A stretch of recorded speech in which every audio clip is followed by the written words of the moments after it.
ETF index mutual funds నేర్చుకుని stock మార్కెట్లో రాణించాలనుకుంటున్నారా? వెంటనే ఈ నెంబర్కి కాల్ చేయండి. హలో అండి, రామ్ గారు నమస్తే. నమస్తే అండి. యా, సో చాలాసార్లు మనం వింటూ ఉంటాం ఏంటి అంటే అది ఇప్పుడు బిగ్ టాపిక్ కూడా యాక్చువల్లీ, అది ప్రాస్టిట్యూషన్ గురించి. చాలామంది అంటే మెన్ ఎక్కువగా ప్రాస్టిట్యూషన్కి అలవాటు పడి ఉంటారు. అంటే వెళ్ళడం, ప్రాస్టిట్యూటర్స్ దగ్గరికి వెళ్ళడం అంటే before marriage or also after marriage. So this results అంటే how it effects on relationships. ఇప్పుడు ప్రాస్టిట్యూషన్స్ దగ్గరికి అలవాటు పడిన వాళ్ళు కానీ, అడిక్ట్ అయిన వాళ్ళు కానీ, how that effects on before or after marriage, వాళ్ళ రిలేషన్షిప్ని ఎలా వాళ్ళకి ఎఫెక్ట్ అవుతుందని అంటారు? సో డెఫినెట్గా నెగిటివ్ ఇంపాక్ట్ అనేది ఉంటుందండి. సో బేసిక్గా ఎప్పుడో ఒకసారి వెళ్ళటము అది different story all together. But ఇప్పుడు వీఆర్ టాకింగ్ అబౌట్ అడిక్షన్, అంటే ప్రాస్టిట్యూషన్కి, అంటే ప్రాస్టిట్యూట్స్ దగ్గరికి వెళ్ళే ఒక అడిక్షన్. బిఫోర్ వాళ్ళు ఎలాగో వెళ్తుంటారు, అది continuous after marriage also. Right. I've seen a lot of such cases. So బేసిక్గా అలాంటి వాళ్ళు ఎవరైతే they get addicted to going to prostitutes, వాళ్ళకి వచ్చే మేజర్ ప్రాబ్లమ్స్ ఏంటంటే, ఫస్ట్ అండ్ ఫార్మోస్ట్ ఏంటంటే they will not have a proper connection with their spouse అండి. ఆ రిలేషన్షిప్ స్ట్రాంగ్గా ఉండదు స్పౌస్ తోటి. ఎందుకంటే ఇప్పుడు చూడండి, జనరల్గా ఒక వైఫ్ అండ్ హస్బెండ్ మధ్యన ఈ రొమాన్స్ అనేది, లేకపోతే ఈ సెక్షువల్ యాక్ట్ అనేది, ఇదేంటంటే ఈ ఇంటిమసీ ఇవన్నీ ఉండడం వల్ల ఏంటంటే రిలేషన్షిప్ అనేది స్ట్రాంగ్ అవుతుంది. When they are inter dependent on each other for it.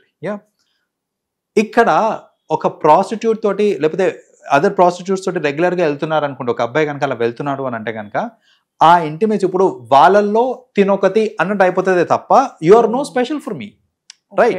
So ఇప్పుడు నా వైఫ్ నాకు స్పెషల్ ఈ విషయంలో అని చెప్పడానికి లేకుండా పోయింది ఇక్కడ.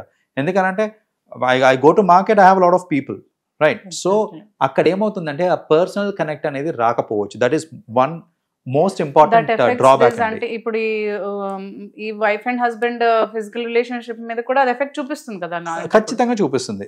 ఎందుకంటే వాళ్ళ మధ్యలో ఫస్ట్ ఆఫ్ ఆల్ ఫ్రీక్వెన్సీ అనేది కూడా తగ్గిపోతుంది, రైట్? ఇప్పుడు ఎంత ఫ్రీక్వెంట్ గా they have the physical intimacy అనేది కూడా తగ్గిపోతూ ఉంటుంది. సో తగ్గినప్పుడు ఆబ్వియస్లీ రిలేషన్షిప్స్ అనేది పాడైపోతుంటాయి. That is one thing. Second ఏంటంటే ఈ ఇలా ప్రాస్టిట్యూషన్కి అలవాటు పడిపోయిన వాళ్ళు ఏంటంటే they have certain expectations, right? So ఒక సెట్ ఆఫ్ ఎక్స్పెక్టేషన్స్ పెట్టుకుంటారు, because they go to a lot of people, different people and all. ఇప్పుడు suddenly when they go to their wife and ఆమె సరిగ్గా పర్ఫార్మ్ చేయట్లేదు, లేకపోతే ఇట్స్ నాట్ దాట్ ప్లెజరబుల్ అనుకోండి, obviously మళ్ళీ relationship అనేది దెబ్బతింటుంది. వాళ్ళు అక్కడ ఒకవేళ షైగా ఫీల్ అయినా కానీ కొన్ని వాటికి ఇలా ఎక్స్పెక్టేషన్స్ కి మ్యాచ్ అవ్వకపోతే అక్కడ రిలేషన్షిప్ మేబీ బ్రేక్ ఆబ్వియస్లీ. ఎందుకంటే initially obviously they will not open up కాబట్టి, వైఫ్స్ జనరల్గా ఓపెన్ అప్ అవ్వరు కాబట్టి ఏంటంటే కోరిలేషన్ వచ్చేస్తుంటుంది. ఏంటి సరిగ్గా చేయట్లేదు, ఆర్ లేకపోతే షీఈ్ నాట్ సాటిస్ఫైయింగ్ అనేసి ఒక కైండ్ ఆఫ్ ఇది వచ్చేస్తుంది, ఫీలింగ్ వచ్చేస్తుంది అన్నమాట, right? So that is another thing which is going to be problematic.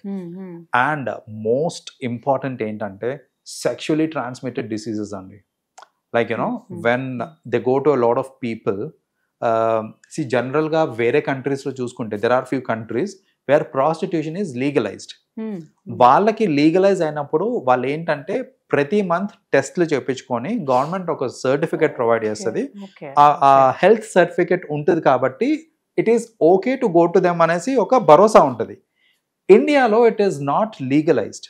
అది లీగలైజ్డ్ కానప్పుడు నువ్వు ఒక ప్రాస్టిట్యూట్ దగ్గరకు పోతున్నప్పుడు what diseases she has got అనేది there is no proof, there is no health certificate. Exactly. అలాంటి కేసెస్లో when they go to someone get affected and మళ్ళీ వైఫ్ తోటి వచ్చి వాళ్ళు సెక్షువల్లీ ఇంటరాక్ట్ అయ్యారు అంటే కనుక మొత్తం ఫ్యామిలీ డిస్ట్రాయ్ అయిపోతుందండి. And it is irreversible. ఆ డ్యామేజ్ ఏదైతే అవుతుందో that is going to B irreversible damage. So అందుకని ఇది ఒక మేజర్ కాజ్, మేజర్ ప్రాబ్లం ఏంటంటే వెన్ సో మెనీ పీపుల్ తోటి ఇట్లా బయట ఇట్లా ఇంటరాక్ట్ అవుతూ ఉంటారో, వీళ్ళు ప్రాస్టిట్యూట్స్ తోటి ఇంటరాక్ట్ అయ్యి మళ్ళీ ఇంటికి వచ్చి వైఫ్ తోటి ఇంటరాక్ట్ అయినప్పుడు ఏమవుతుందంటే, సెక్షువల్ ఇంటరాక్ట్ అయినప్పుడు ఆబ్వియస్లీ ఇలాంటి డిసీజెస్ అన్ని వస్తూ ఉంటాయి. And that can take away lives also. And imagine పిల్లలకి ఎంత ఇంపాక్ట్ పడుతుంది అండి. ఇప్పుడు అబ్సల్యూట్లీ. ఇప్పుడు నా పిల్లలకి ఇప్పుడు డయాబెటీస్ వచ్చింది నాకు అని చెప్పుకోవడం వేరు, నాకు ఎయిడ్స్ వచ్చిందని చెప్పుకోవడం వేరు, right? So and tomorrow when someone loses a life, మీ నాన్న ఎలా చనిపోయాడు లేకపోతే మీ అమ్మ ఎలా చనిపోయింది అని అంటే వాళ్ళకి ఎయిడ్స్ వచ్చి చనిపోయారు అని చెప్పుకోవడం is like not only nowadays STDs not only AIDS, ఇప్పుడు మనకి చాలా ఇంటర్ రిలేటెడ్ డిసీజెస్ కూడా చాలా వస్తున్నాయి. అబ్సల్యూట్లీ చాలా వస్తున్నాయి, ఫంగల్ ఇన్ఫెక్షన్స్ వస్తుంటాయి, and there are many infections వస్తున్నాయి, cancers, okay, sometimes leads to this infection leads to cancers also, right? absolutely. So ఇలాంటి నాలెడ్జ్ లేకపోవడము, వాళ్ళు ఏంటంటే రెగ్యులర్ గా అండ్ కొందరు ఏంటంటే I have seen some people వాళ్ళు ఏంటంటే జస్ట్ ఫర్ ఎ చేంజ్, నాకు నా wife my wife is okay for me, నా వైఫ్ తోనే ప్రాబ్లం లేదు, కానీ జస్ట్ ఫర్ ఎ చేంజ్ అన్నట్టు కూడా చాలా మంది ఏంటంటే they keep seeking for external sources. And surrounding people also they encourage, why I don't know, అంటే ఇప్పుడు ఫ్రెండ్స్ కావచ్చు ఏదైనా కావచ్చు, దట్ ఈస్ ఓకే అన్నట్టే వెళ్తారు. దట్స్ వాట్ అంటే దట్స్ ఓకే అని అంటే it's again case to case vary అవుతూ ఉంటుంది.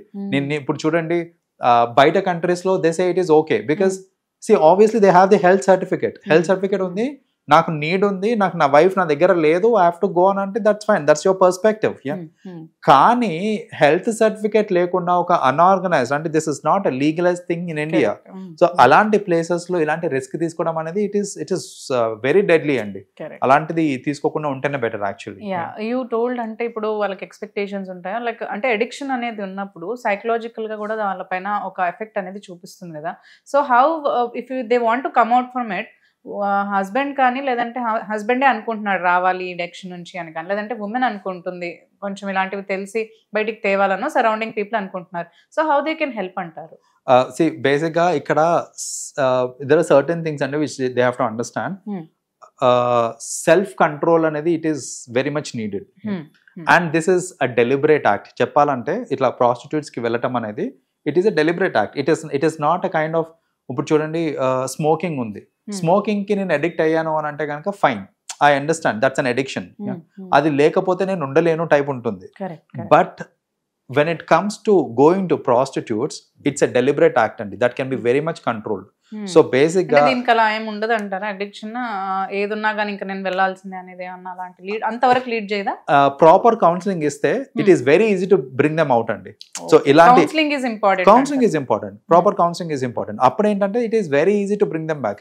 సో ఇప్పుడు ఒక స్మోకర్ ని స్మోకింగ్ క్విట్ చేయడం అనేది it is tough job. But someone who's going to prostitutes, వాళ్ళకి మనం ప్రాపర్ కౌన్సిలింగ్ ఇచ్చాము అని అంటే it's not a tough job అండి. We can bring them out of it very soon. So ఇట్లాంటి వాళ్ళకి ఏంటంటే జనరల్ గా కౌన్సిలింగ్ సెషన్స్ అవి అటెండ్ అవుతాయి కనుక they'll be able to come out. Yes, absolutely. So healthy relationship అనేది ఫార్మ్ అవడానికి హెల్ప్ అవుతుంది. Yes, families కూడా బాగుపడతాయి and then we'll be able to save a lot of people from future consequences. Exactly. Yeah. Thank you, Andy. Thanks, Ram Garu, for sharing all the information with us. You're welcome, Andy.